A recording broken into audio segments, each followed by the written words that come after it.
Later, Ellen. See you never. Good luck with that UK weather. You say that Trump's what sent you packing. We know it's cause your career be lacking. Enjoy your cricket, tea, and biscuit. Fuel up and fade out, you stupid dick.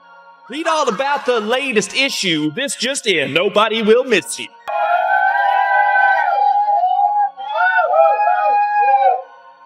MC Gene, our Arkansas Eminem. When Gutfeld and Megyn Kelly take aim at Ellen DeGeneres, things get uncomfortable fast. The former talk show star, known for her cheerful image and dance-filled show, is now facing some serious criticism. Gutfeld and Kelly say they have plenty of evidence to back up their claims. Behind the friendly smiles, they point to a much more troubled story. The image of the Queen of Nice starts to look very different. If you think you already know Ellen, think again. There may be a side of her story that many people never expected to see, including those who worked around her. Actually, no, that's not the truth, Ellen. You were invited. I mean, a bunch about not inviting you, but I didn't even know you wanted to be invited. Well, who doesn't want to be invited to a party? Well, I didn't even know you liked me. Why didn't I go? I don't know. News article after article of people being like, Ellen is a nasty person. And all these staffers started to come out, not for nothing, but I know a guy, I know him very well, whose sister worked for her, who said, you were not allowed to make eye contact with Ellen in the halls of that show. Back then, everything seemed cheerful, from the sneakers to the dancing in the studio. Ellen DeGeneres, known as the Queen of Daytime Laughter, appeared on TV like a fun fairy godmother who always had an encouraging message. Her biggest selling point was her image of kindness. Between product ads and gifts for the audience, she shared funny and sometimes awkward moments with celebrities. For a long time, America seemed to love every bit of it. Ellen DeGeneres feeling the heat as more employees, past and present, from her show say that they were working in a toxic environment. Some Hollywood actors also speaking out against the talk show host now. Let's bring in Carly Shimkus of Fox News Headlines 24/7. Carly, good morning. Great to see you. So what more are we hearing on this story? Yeah, so things are really spiraling here, and it's sort of two situations unfolding at once. One of them has to do with a mountain of complaints against the show's executive producers. Some 47 past and current employees have complained to BuzzFeed News. Allegations ranging from a toxic work environment, bullying, now even harassment. If you're hooked on this story, hit the like button and subscribe. But behind the forced laughter and cheerful smiles, a serious problem was growing. It was far darker than the happy image Ellen DeGeneres showed on TV. This did not happen overnight. Years of workplace tension and chaos had been building under the surface. Everything looked perfect on camera, but it felt empty behind the scenes. The applause was carefully planned, and the entire show was run with strict control, almost like a military operation, with about as much warmth as a tax office on a Monday morning. On camera, she laughed while she badgered her staff. And so all good things must end, and also the Ellen DeGeneres show. Yes, the 83-year-old entertainer just announced that the upcoming 19th season of her show will be its last. Apparently, she created a workplace more toxic than an Amazon warehouse in Chernobyl. Countless allegations surfaced last summer that the show's work environment was rife with harassment and discrimination. Following those charges, Ellen's ratings dropped faster than Kevin Spacey's pants at a boy band pool party. Try to say that fast. The whole thing was one giant performance. It looked like a mix of tap dancing and a friendly therapy session, designed to make people feel comfortable while everything was tightly controlled.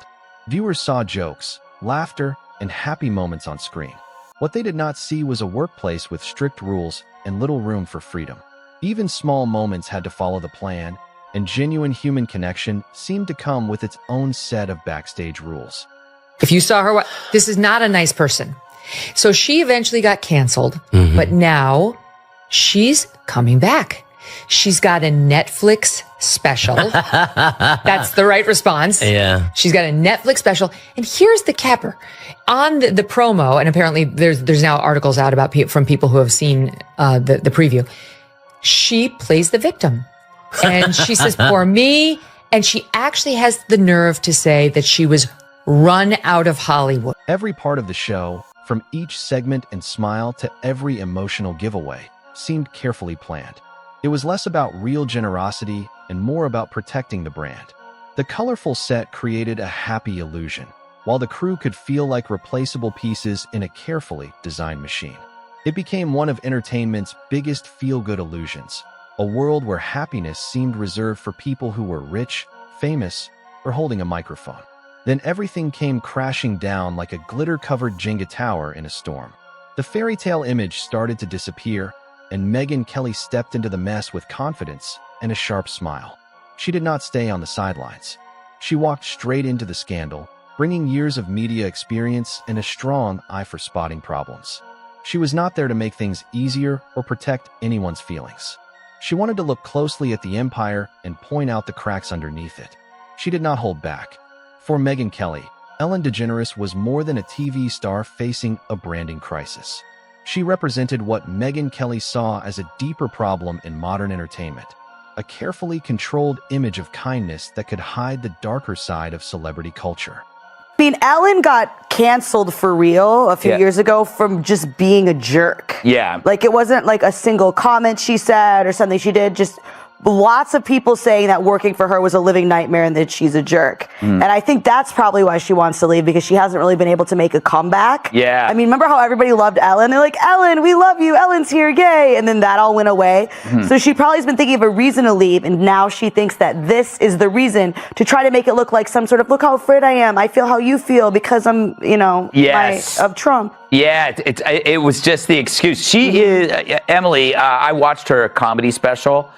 It was like a huge pity party. It was about how she was lamenting how her reputation has suffered. She's essentially as popular as a pit bull with monkeypox. Ellen DeGeneres became a polished symbol of kindness that was packaged and sold to everyone. She did not simply seem nice. She made kindness a major part of her public image, always smiling and spreading positive messages. But behind the dancing and giveaways, the workplace was described as far less friendly. Ellen's success was not only about talent. It also depended on staff following strict expectations, while the media and audience played along. The workplace was portrayed as a place where loyalty mattered, with tight control, close supervision, and pressure to stay quiet. Even the rumored no eye contact rule was described as something employees took seriously. Meanwhile, the media often stayed quiet instead of asking harder questions. Megyn Kelly did not need secret documents to raise concerns. Former employees were already sharing stories about years of anger and frustration, and the complaints were not isolated. Yet the press often looked away because Ellen's happy image was valuable and profitable. Instead of serious questions about what happened behind the scenes, viewers kept getting stories about puppies, cupcakes, and celebrity selfies. She's putting this on Trump. Do you think that she's going to be, just everybody's going to love her in England? Especially the jihadis who love the lesbians so much. They're going to love her there. I think she's fleeing for way more than her anger over Trump. If Trump is truly responsible for Ellen's exodus, shouldn't that go down as his greatest achievement in the last 8? I mean, he should get the Nobel Prize. He's literally going to have a who's who of left. I mean, the entire 80s music catalog is gone. You got Springsteen, Cher, Madonna. I just don't know why they keep showing pictures of Aaron Rodgers with blonde hair. What Megyn Kelly uncovered was a culture that did more than tolerate hypocrisy. It helped hide it and put a polished version on TV. The entertainment industry did not just protect Ellen DeGeneres. It benefited from having her around because her image made everything look happy, safe, and positive. But behind that bright image, control seemed to matter more than compassion. When the cracks finally appeared, the shocking part was how long it took people to notice that the glitter was only dust.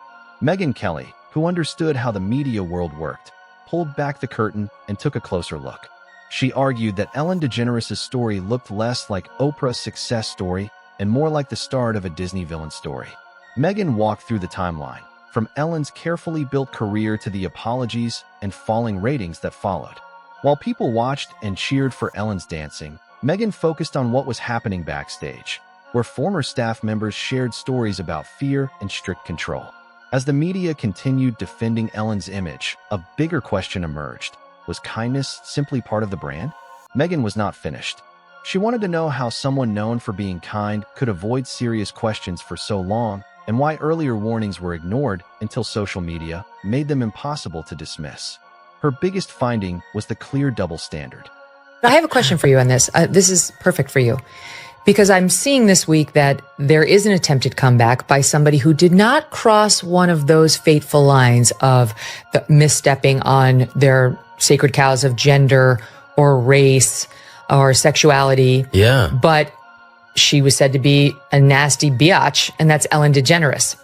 Yeah. So her show got canceled after she had this testy exchange with Dakota Johnson, where something happened where Dakota said, "Oh, I had this birthday party," and Ellen said, "Well, why didn't you invite me? You didn't invite me." And she said, "Like, no, I did invite you, Ellen. That's not what happened." And Ellen had blown her off, and then tried to play the victim on the set with her. When a conservative public figure makes even a small mistake, the media can react quickly, like pigeons fighting over spilled popcorn. But Ellen DeGeneres seemed to receive different treatment, with friendly headlines and a redemption story that made her look like a misunderstood victim. Megyn Kelly did not buy that story and pushed others to question it too. Then Greg Gutfeld entered the picture and took the criticism even further. While Megyn approached the issue carefully, Greg Gutfeld attacked it with his usual sharp humor and sarcasm. He challenged Ellen's perfect, saint-like image and suggested it was built more on Hollywood hype than reality. To Gutfeld, Ellen was not some innocent star who suddenly fell from grace. She was another celebrity who had been placed on a moral pedestal and then fell from it. He focused on Ellen's apology tour, joking that it felt more like a carefully prepared performance than genuine regret. He also questioned how Ellen could claim she did not know what was happening inside the workplace connected to her name. Gutfeld made his point clearly. Hollywood can hand out redemption very easily, but changing the story through public relations is not the same as real growth. We must stay in the hell of Trump.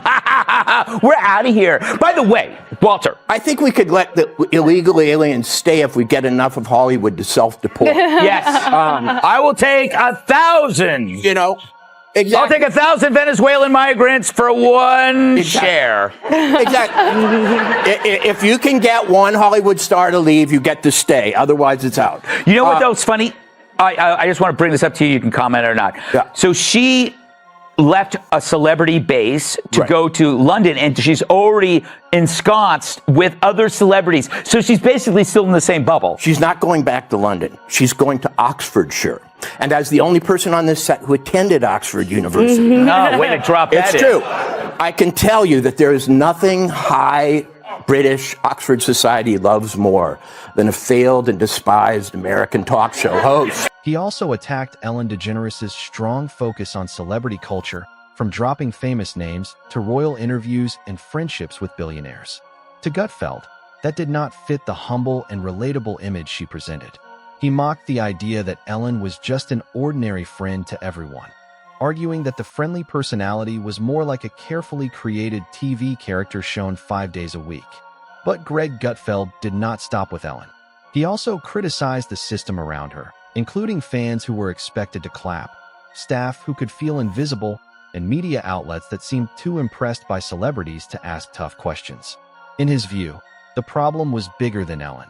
It was the entire machine that helped create and protect her image.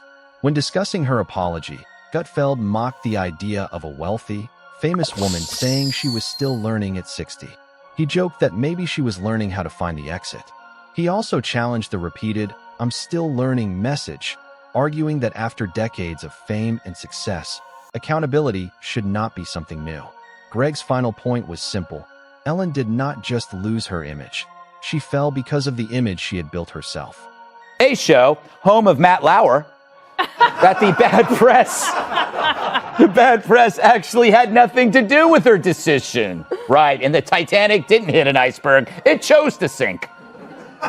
If it was why I was quitting, I would have not come back this year. I really did think about not coming back because it did, it was devastating.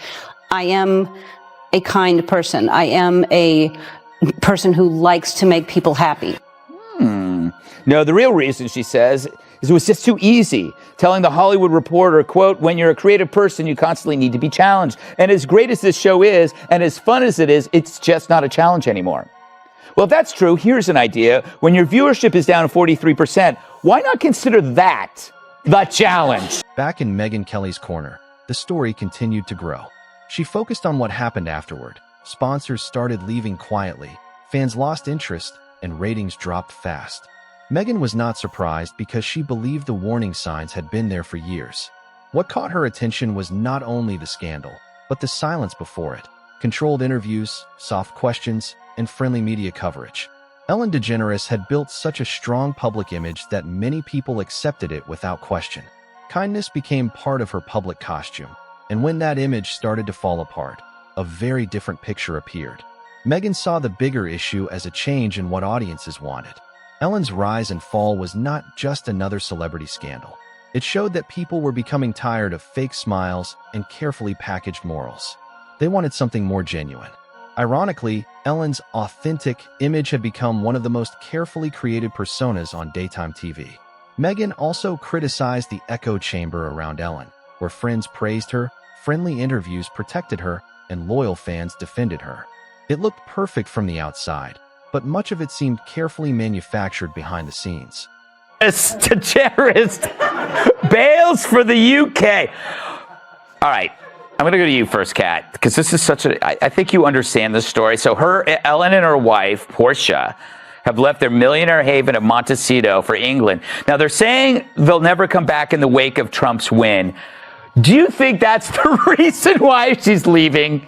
Absolutely not. Then Greg Gutfeld returned for one final roast. He looked beyond the fall of a talk show host and saw Ellen DeGeneres as a symbol of celebrity culture, where looking good can matter more than taking responsibility. He compared her empire to a sitcom that had forgotten it was supposed to be pretend. The jokes were planned, the laughs were controlled, and every day followed a script. In Gutfeld's view, Ellen had spent years playing a version of herself that no longer felt genuine. His final message was harsh. Ellen did not simply create a talk show. She built an entire world around her image of moral perfection. When that image collapsed, the fake applause was all that remained. Together, Megyn Kelly and Greg Gutfeld challenged Ellen's carefully built image piece by piece.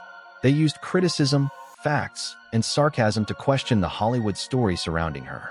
There was no easy comeback, emotional rescue, or soft piano music to make everything feel better. This was not daytime TV anymore. It was the public image being exposed under bright light. Ellen, despite years of smiles and positivity, became a warning about the difference between having a platform and having a genuine personality. She was not simply canceled, her image was exposed. Once the illusion started falling apart, even her famous sneakers could not outrun the truth. Megyn Kelly showed how the image had been created, while Greg Gutfeld attacked the entire picture with his sharp humor. Together, they presented a powerful critique of the media system around Ellen. Megyn pulled back the curtain, while Greg turned the whole story into one final roast. America watched as the polished image began to crack. This was no longer Ellen's show. It felt like the final episode, written by reality itself. In the end, Ellen did not just lose her throne, she danced right off the stage.